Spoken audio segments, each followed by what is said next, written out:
You are told that your suffering is your own fault, that your exhaustion is a failure of discipline, that your poverty is a mistake in judgment, that your anxiety is a weakness of character. This is the first lie of the system, and it is the most effective one. Every crisis that tears through your life is presented to you as personal, isolated, accidental. You are taught to look inward for the cause of what is, in truth, imposed from above. The system does not merely exploit your labor, it colonizes your consciousness. It trains you to blame yourself for conditions you did not create and cannot escape alone. Let us be clear from the beginning, when millions suffer in the same way, it is not a personal failure, it is a social condition. Capitalism survives by disguising structural violence as individual misfortune. It fragments collective suffering into private shame. It tells the worker who cannot afford rent that he did not work hard enough, while the landlord grows rich without lifting a finger. It tells the unemployed that they lack skill, while machines and monopolies devour entire professions. It tells the indebted student that education was a poor choice, while profit is extracted from knowledge itself. These crises feel personal because the system needs them to feel that way. A worker who blames himself will never blame his employer. A hungry family that internalizes guilt will never question why food is abundant yet inaccessible. A society trained to suffer silently will never organize loudly.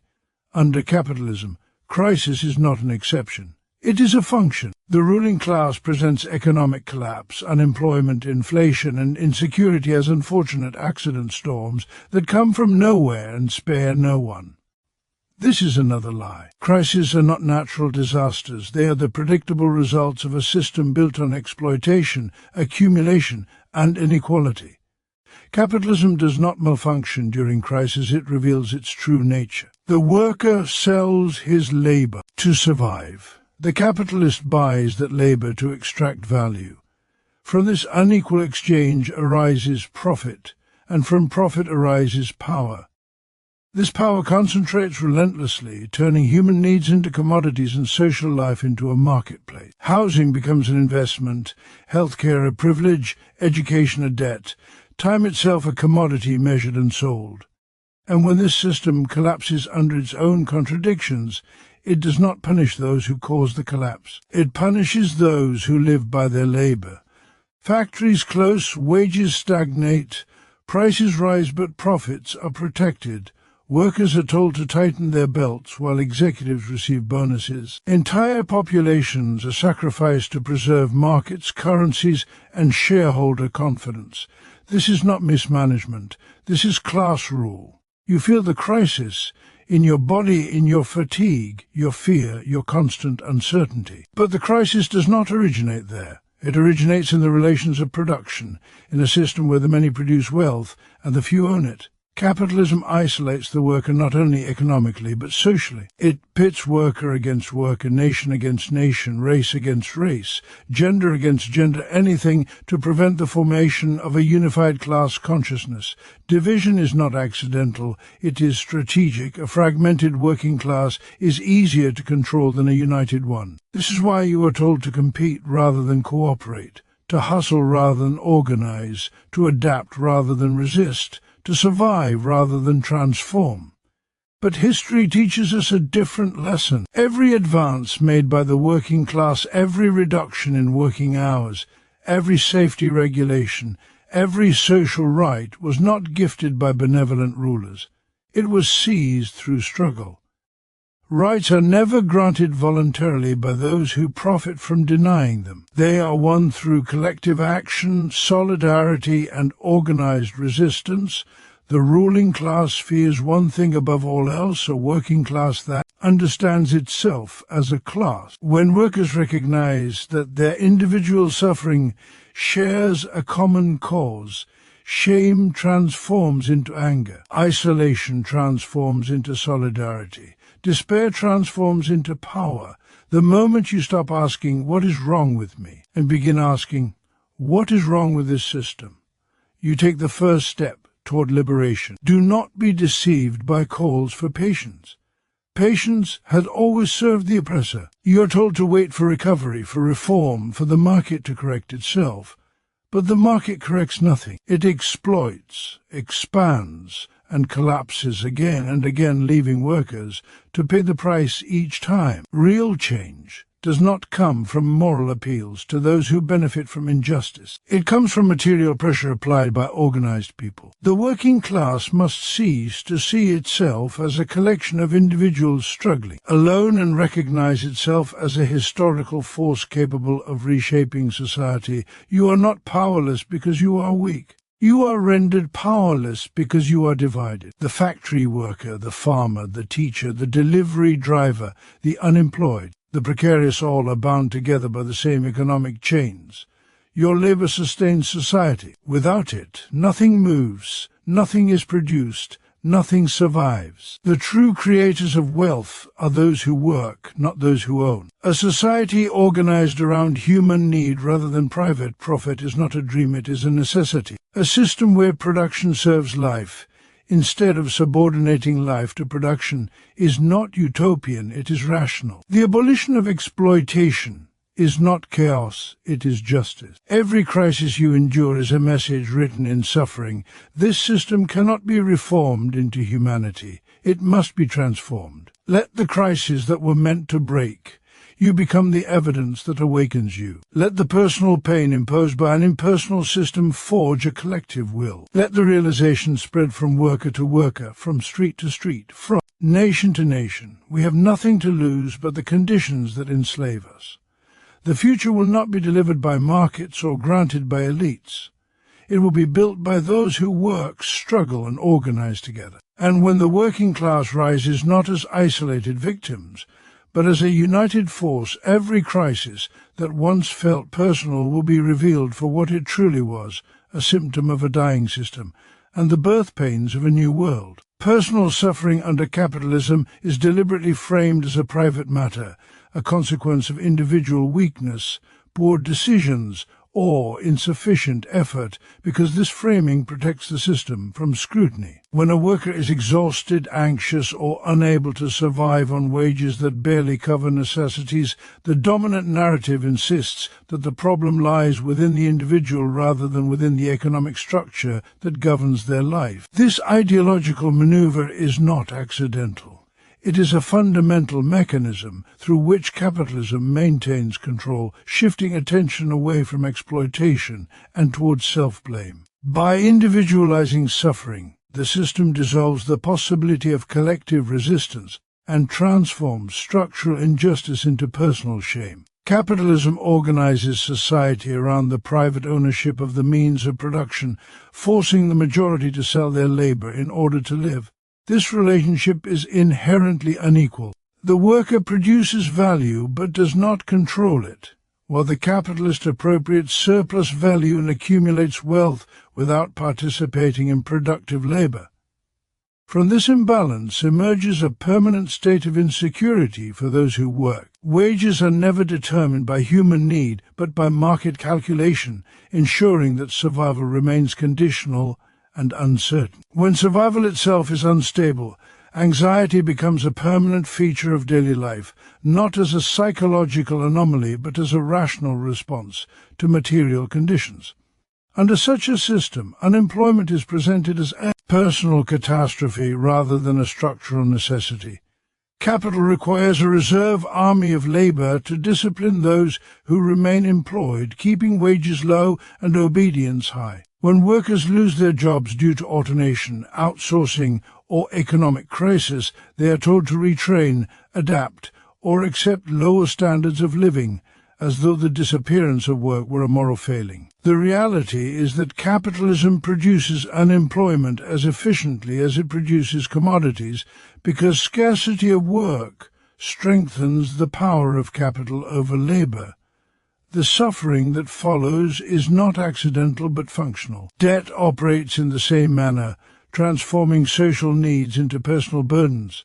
Education, housing, healthcare, and even basic survival are increasingly accessed through credit, binding individuals to years of repayment and dependence. Debt enforces discipline, narrowing life choices and suppressing resistance.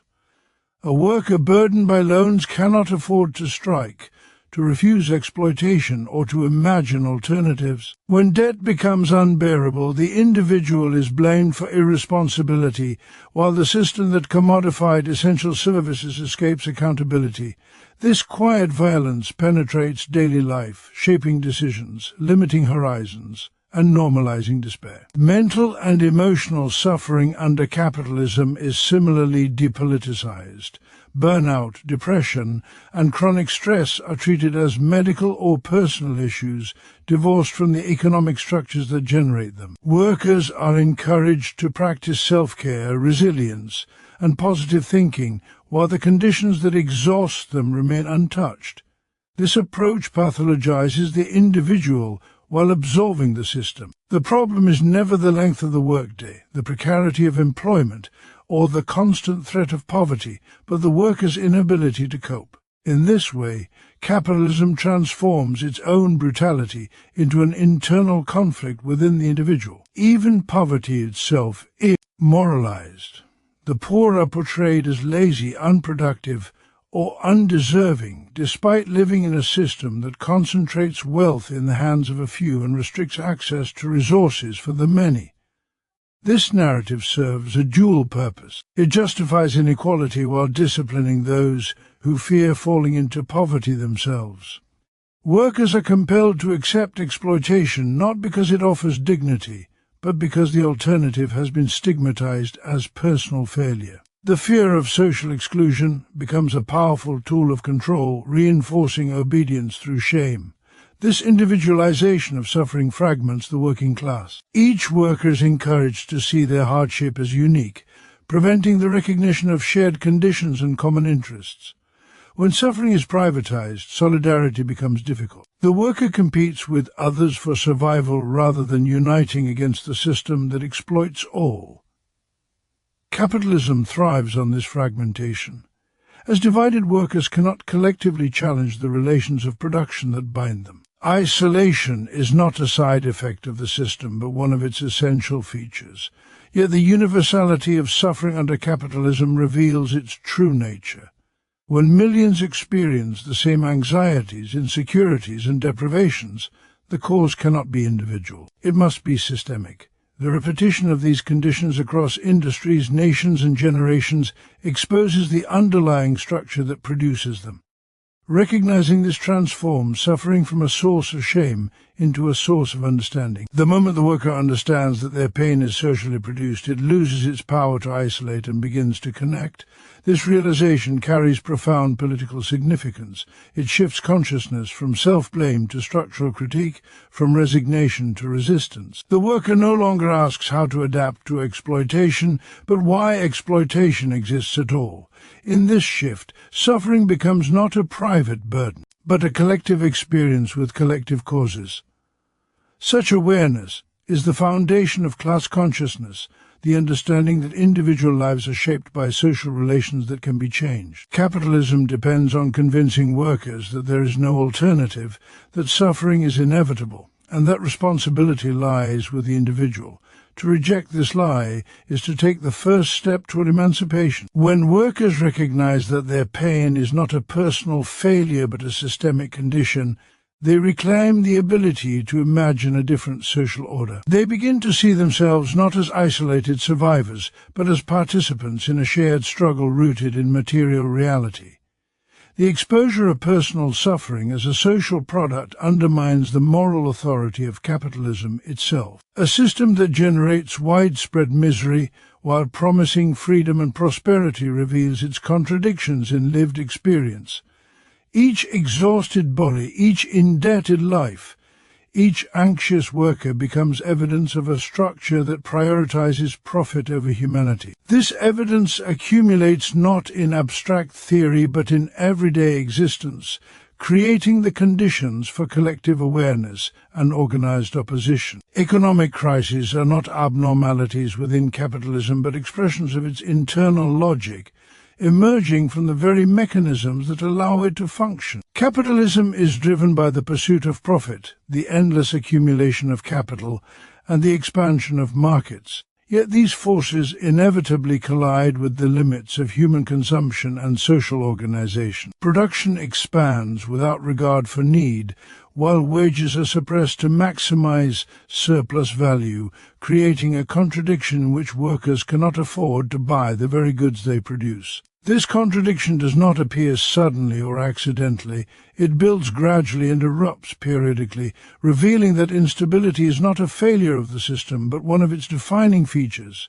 Crises arise when capital can no longer be profitably invested, when markets are saturated and commodities cannot be sold at expected rates of return. Factories close not because society no longer needs goods, but because producing them no longer guarantees profit. This exposes the fundamental irrationality of capitalism. Abundance exists alongside deprivation, and productive capacity lies idle while human needs remain unmet. The system does not halt production because people are satisfied, but because profit has been threatened. In this moment, the human cost of crisis becomes visible, yet it is treated as collateral damage rather than as evidence of systemic failure. For the ruling class, crises function as instruments of discipline and restructuring. Economic collapse weakens labor's bargaining power by increasing unemployment and insecurity. Workers who might otherwise resist exploitation are forced to accept lower wages, longer hours, and deteriorating conditions in exchange for survival. Fear replaces resistance, and desperation replaces solidarity. Crises thus restore profitability by transferring the burden of adjustment onto the working class, while capital reorganizes itself under the protection of the state. The state plays a central role in managing crises in favor of capital. Public resources are mobilized to rescue banks, corporations, and financial institutions deemed too important to fail, while social services are cut in the name of fiscal responsibility. Losses are socialized, and profits remain private. The ruling class presents these interventions as necessary to stabilize the economy, yet the stability being preserved is not the well-being of the population, but the continuity of capital accumulation. Workers are asked to sacrifice for recovery, though recovery ultimately benefits those who own rather than those who labor. Crises also accelerate the concentration of wealth and power. Small businesses collapse while large corporations, equipped with reserves and political influence, absorb their competitors. Property is devalued, wages fall, and assets become cheaper for those with capital to purchase. What appears as destruction for the many becomes opportunity for the few. Each crisis leaves the ruling class stronger, more centralized, and more capable of shaping economic and political outcomes, while the working class emerges fragmented and weakened. Ideologically, crises are reframed to protect the legitimacy of capitalism. They are attributed to excessive regulation, irresponsible consumers, corrupt governments, or external shocks, never to the structural contradictions of the system itself. This narrative prevents systemic critique and redirects anger away from capital. Workers are told that austerity is unavoidable, that belt-tightening is a moral necessity, and that recovery requires patience and obedience. In this way, crisis becomes a lesson in submission, teaching the population to accept reduced expectations as the new normal. The international dimension of crisis further reveals its class character. Capital moves freely across borders, seeking higher profits and lower wages, while workers remain constrained by national boundaries. When crises strike, their effects are unevenly distributed, devastating poorer nations and working populations, while wealthier elites secure their position. Debt, imposed through global financial institutions, becomes a mechanism of control, forcing entire countries to restructure their economies in ways that favor foreign capital. What is presented as economic necessity is in fact a continuation of class domination on a global scale. Technological development under capitalism intensifies these cycles of crisis. Machines increase productivity but reduce the need for labor, creating unemployment and underemployment while expanding profits for owners. Instead of liberating humanity from toil, technology becomes a tool for extracting greater surplus value and disciplining workers. Crises become moments when technological advances are used to permanently eliminate jobs, restructure industries, and weaken collective organization, all under the justification of economic efficiency. The repetition of crises exposes the inability of capitalism to resolve its own contradictions. Each recovery sets the stage for the next collapse, often on a larger scale. The ruling class treats this instability as acceptable because it does not threaten its fundamental position. Losses are temporary, and power remains intact. For workers, however, each crisis accumulates as long-term damage, eroding security, health, and social cohesion. The unequal distribution of suffering is not incidental but essential to how crises function within capitalism. Crises also serve a political function by narrowing the range of what is considered possible. In times of economic emergency, democratic processes are suspended, labor rights are weakened, and authoritarian measures are justified as necessary for stability. The population is told that there is no alternative, that decisions must be made quickly by experts and institutions aligned with capital. Crisis becomes a permanent state, normalizing exceptional measures and reducing resistance to exploitation. Through crisis, capitalism renews itself by destroying what it no longer finds profitable and reorganizing society around new forms of accumulation. The human cost is rendered invisible or unavoidable, while the system emerges restructured and reinforced. What appears as failure is in fact a process of adaptation that ensures the continued dominance of the ruling class, even as it deepens inequality and insecurity for the majority. Capitalism survives not only through economic exploitation, but through a deliberate social strategy that isolates workers from one another and suppresses their awareness of shared interests. Exploitation alone is never sufficient to maintain domination, because exploitation inevitably produces resentment, anger, and resistance. To neutralize this danger, capitalism must fragment the working class, breaking collective experience into individualized struggles and preventing workers from recognizing themselves as part of a unified historical force. Isolation is therefore not a byproduct of the system, but one of its most carefully maintained conditions. From the moment a worker enters the labor market, they are positioned as an individual competitor rather than a collective participant. Employment is framed as a personal contract between worker and employer, obscuring the broader social relationship between labor and capital.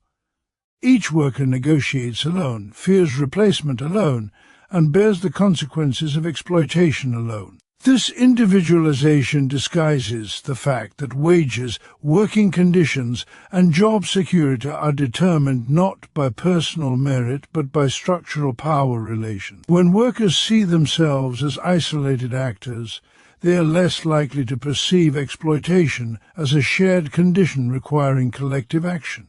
The organization of work itself reinforces isolation.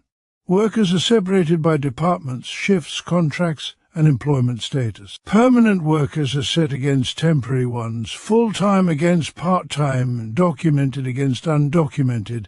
The workplace becomes a hierarchy of insecurity, where fear replaces solidarity and competition replaces cooperation. This fragmentation weakens collective bargaining power and erodes trust, making it difficult for workers to organize even when their interests align. Capital benefits from these divisions because a divided workforce cannot effectively challenge those who control production. Outside the workplace, capitalism extends isolation into social life. Communities are reorganized around consumption rather than cooperation, and social bonds are mediated through markets. Housing is privatized, public spaces shrink, and collective institutions are dismantled or commodified. Individuals retreat into private. Survival strategies managing debt, employment, and insecurity alone. The sense of belonging to a class with shared interests is replaced by the illusion of personal trajectories and individual success stories. This social atomization ensures that systemic problems are experienced as private burdens rather than collective injustices. Ideology plays a central role in suppressing class consciousness. Capitalism promotes the belief that society is composed of individuals rather than classes, that success and failure are purely personal outcomes. The worker is encouraged to identify not with their class position, but with aspirations of upward mobility, however unrealistic. This false identification ties the workers psychologically to the system that exploits them, as they come to see capitalism not as an obstacle, but as an opportunity temporarily denied. Class struggle is replaced by personal ambition, and exploitation is reframed as motivation. Education systems reinforce this ideological isolation by emphasizing individual achievement and competition while obscuring the history of collective struggle. Workers are taught to see social progress as the result of exceptional individuals rather than organized movements. The victories won through strikes, unions, and mass resistance are depoliticized or erased, leaving workers unaware of their own historical power. Without this memory, resistance appears futile, and submission appears natural. Class consciousness cannot develop where history has been stripped of its class character. Media and culture further suppress class awareness by redirecting frustration towards superficial conflicts. Workers are encouraged to blame other workers for their suffering, whether along lines of race, nationality, gender, or culture. These divisions are constantly amplified, while the underlying economic structures remain untouched. Anger that could be directed upward toward capital is redirected sideways, dissipating its transformative potential. As long as workers fight one another, the ruling class remains secure. Precarity is another powerful tool of isolation. Insecure employment, unstable income, and constant surveillance create an environment where resistance feels risky and solidarity feels dangerous. Workers fear losing what little they have, making them hesitant to speak out or organize. This fear is not accidental but structurally produced. Capitalism relies on insecurity to discipline labor, ensuring compliance through the threat of exclusion. Isolation deepens as workers internalize the belief that survival depends on silence. Even collective spaces are often neutralized or absorbed by the system. Unions are bureaucratized, stripped of militancy, and confined to negotiating within limits acceptable to capital. Political institutions promise representation while enforcing policies that favor ownership over labor. Participation replaces power, and workers are encouraged to express grievances without challenging the foundations of exploitation. Class consciousness is managed, diluted, and redirected into forms that pose no real threat to the system. The suppression of class consciousness is ultimately about preventing workers from recognizing their collective power. When workers understand that they produce all social wealth and that society cannot function without their labor, the legitimacy of capitalist domination collapses. Capitalism, therefore, invests enormous effort into ensuring that this realization never fully emerges.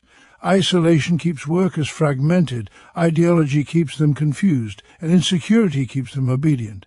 Yet the very conditions that isolate workers also create the basis for their unity. Shared exploitation, shared insecurity, and shared deprivation continuously reproduce the material foundation for class consciousness.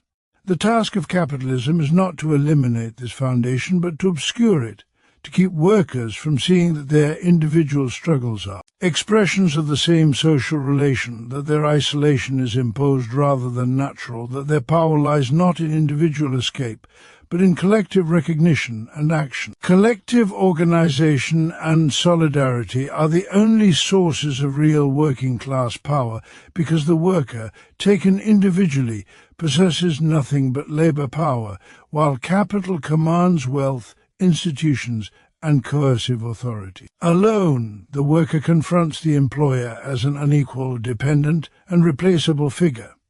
The employment relationship is structured to appear voluntary, yet it is enforced by material necessity. The worker must sell labor to survive, while the capitalist can wait, choose, and discard. In this asymmetry, individual resistance is easily crushed, absorbed, or ignored, making isolation the natural condition of powerlessness. Capitalism relies on this isolation to maintain domination. It fragments workers into separate contracts, separate workplaces, separate identities, and separate struggles, ensuring that each confronts exploitation as a private problem. The individual worker can be disciplined through dismissal, reduced wages, or blacklisting without threatening the system itself. Fear operates efficiently when workers stand alone, because survival appears dependent on obedience. In such conditions, courage becomes costly and resistance feels irrational. Power does not arise from moral conviction but from material capacity, and isolated workers possess none. Collective organization transforms this relationship by altering the balance of forces. When workers act together, they cease to be interchangeable individuals and become a social force. The employer no longer confronts a single worker but a coordinated body capable of disrupting production itself. Labor gains power not through persuasion but through its capacity to withhold work, to interrupt the flow of value, and to expose the dependence of capital on collective labor. Organization converts vulnerability into leverage by turning necessity against those who profit from it. Solidarity is the essential substance of this power. Without solidarity, organization collapses into competition, hierarchy, and fragmentation. Solidarity binds workers across divisions, deliberately cultivated by capital, replacing rivalry with shared purpose. It requires recognizing that an injury to one is an injury to all, not as a moral slogan but as a material truth. When one group of workers is weakened, all workers are weakened. When one section is forced to accept worse conditions, those conditions become the standard for others. Solidarity is therefore not charity but self-defense. Through collective struggle, workers develop class consciousness, an understanding of themselves not as isolated individuals but as members of a class, defined by its relationship to production. This consciousness does not emerge from theory alone, but from shared action. In strikes, protests, and collective bargaining, workers experience their own power directly. They learn that rights are not granted but extracted, that concessions are made only under pressure, and that unity alters what is considered possible. Organization becomes a school of political education rooted in material experience. History demonstrates that every meaningful gain made by the working class has emerged from collective action. Shorter working hours, higher wages, workplace safety, social protections, and political rights were all won through organized struggle against resistance from capital. None were achieved through individual effort or appeals to fairness. These victories were temporary and contested, but they revealed a fundamental truth: capital yields only when forced. Collective power is not an abstract principle, but a historical fact repeatedly confirmed through struggle. Capital responds to organization with repression, co-optation, and division because it understands the threat posed by worker unity. Laws are enacted to restrict strikes, unions are bureaucratized, leaders are isolated, and movements are fragmented along identity lines that obscure class interests. These responses reveal that the true danger to the system is not poverty or protest, but organized solidarity capable of challenging control over production. Capital fears not disorder but coordination, not anger but discipline, not dissent but unity. Solidarity extends beyond the workplace into society as a whole. The working class is not limited to factory labor, but includes all who depend on selling labor to survive. Organization must therefore connect workers across sectors, regions, and conditions, overcoming artificial separations imposed by markets and borders. Capital operates globally, shifting production to weaken labor, and workers must respond with forms of solidarity that recognize their shared position within a global system of exploitation. Collective organization also transforms the worker's relationship to the future. Under isolation, the future appears as individual survival within an unchangeable system. Under solidarity, the future becomes a site of struggle and possibility. Workers begin to imagine not only better conditions within capitalism, but alternatives to exploitation itself. Organization reveals that the social order is not natural or eternal, but constructed and therefore subject to transformation through collective action. Working-class power does not reside in numbers alone, but in coordinated action guided by shared interests. Solidarity converts numerical strength into effective force by aligning individual actions toward common goals. Without it, numbers dissolve into noise. With it, even limited resources become decisive. The power of the working class lies not in wealth or authority, but in its ability to act together, to recognize itself as indispensable, and to refuse the conditions imposed upon it as isolated individuals. Social transformation requires replacing profit-driven systems with human-centered production, because the fundamental conflict of modern society lies in the separation between human need and economic purpose. Under capitalism, production is not organized to satisfy collective well-being, but to generate profit for those who own the means of production. Human life becomes secondary to accumulation, and social activity is judged not by its usefulness or necessity, but by its profitability. This inversion places the needs of capital above the needs of people, turning society into an instrument for wealth extraction rather than a structure for human development. Profit-driven production treats labor not as a creative human activity but as a cost to be minimized. Workers are valued only insofar as they generate surplus value, and when they cease to be profitable, they are discarded. This logic produces chronic insecurity, unemployment, and precarity, not because society lacks resources or productive capacity, but because human beings are only permitted to survive when they serve capital's interests. A system that conditions existence on profitability cannot claim to be rational or humane, as it subordinates life itself to abstract economic calculation. Human-centered production begins from a different premise, that the purpose of production is to meet social needs and enable human flourishing.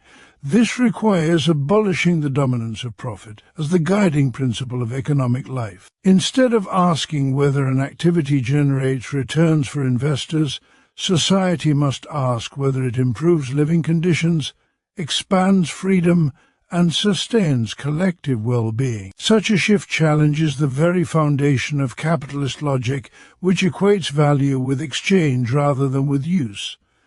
Under capitalism, technological advancement intensifies exploitation rather than liberating humanity. Machines increase productivity, yet the benefits are captured by owners while workers face unemployment or intensified labor. Technology becomes a tool for control rather than emancipation. In a human-centered system, technological progress would reduce necessary labor time, expand leisure, and allow individuals to develop their capacities beyond survival. Production would serve life, not dominate it, and efficiency would be measured by social benefit rather than profit margins. The persistence of poverty amid abundance exposes the failure of profit-driven production. Food is destroyed to maintain prices while people starve, housing stands empty while families are homeless, medicine is withheld while illness spreads. These are not moral failures of individuals, but logical outcomes of a system that prioritizes market value over human necessity. Human-centered production would eliminate this contradiction by aligning production directly with need, ensuring that resources are distributed according to social priorities rather than purchasing power. Replacing profit-driven systems also transforms the social relations of production. Capitalism concentrates decision-making power in the hands of a few owners and managers, while the majority obey directives over which they have no control. This hierarchy reproduces alienation, separating workers from the products of their labor, from the process of production, and from one another. Human-centered production requires collective ownership and democratic control, allowing those who produce to determine how production is organized and for what purpose. Such transformation is not merely economic but political and cultural. Capitalism shapes consciousness by promoting competition, individualism, and scarcity as natural conditions. A system oriented toward human need would cultivate cooperation, solidarity, and collective responsibility. Social transformation, therefore, involves reshaping values as much as institutions, replacing the ideology of profit with an ethic of shared well-being and mutual dependence rooted in material reality. Human-centered production recognizes that. Human beings are social creatures whose fulfillment depends on collective conditions. Education, healthcare, housing and culture are not commodities but social necessities. When these are subjected to market logic, access becomes unequal and development distorted. Removing them from profit-driven frameworks allows society to invest in long-term human potential rather than short-term financial gain, breaking the cycle in which inequality reproduces itself across generations. The transition away from profit-driven systems cannot occur through moral appeals to those who benefit from exploitation.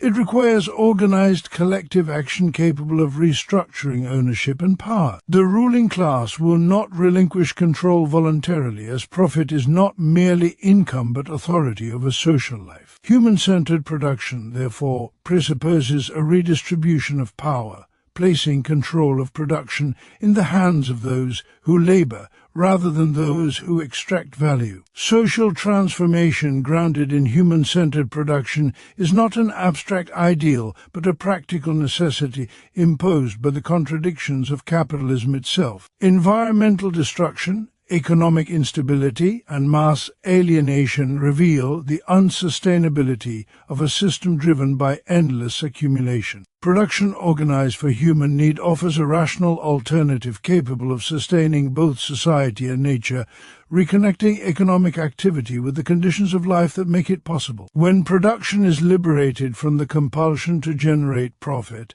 society gains the capacity to consciously plan its development. Collective resources can be directed toward reducing unnecessary labor, healing social divisions, and expanding freedom beyond the narrow limits imposed by market survival. Work becomes a means of social contribution rather than a struggle for existence, and human activity regains its character as a creative and cooperative force shaped by collective purpose rather than private gain, opening space for a society in which the full development of each individual becomes the condition for the development of all, grounded not in accumulation but in shared human need and collective control over the material foundations of life. What unites all these truths is the recognition that the suffering, instability, and alienation experienced by the working class are not random, personal, or inevitable, but the direct outcomes of a social system built on exploitation and maintained through division. Capitalism survives by disguising structural violence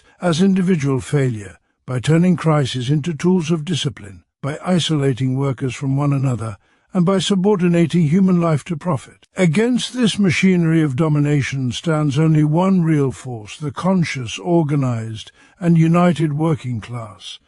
When workers understand that their pain has common roots, isolation gives way to solidarity, resignation gives way to struggle, and necessity gives way to possibility. The task before humanity is not to humanize exploitation, but to abolish it, replacing profit-driven production with a social order centered on human need, collective control, and shared responsibility. In this transformation lies not only the end of recurring crises and manufactured scarcity, but the recovery of human dignity itself, as those who create the world finally claim the power to shape it, according to their own collective will.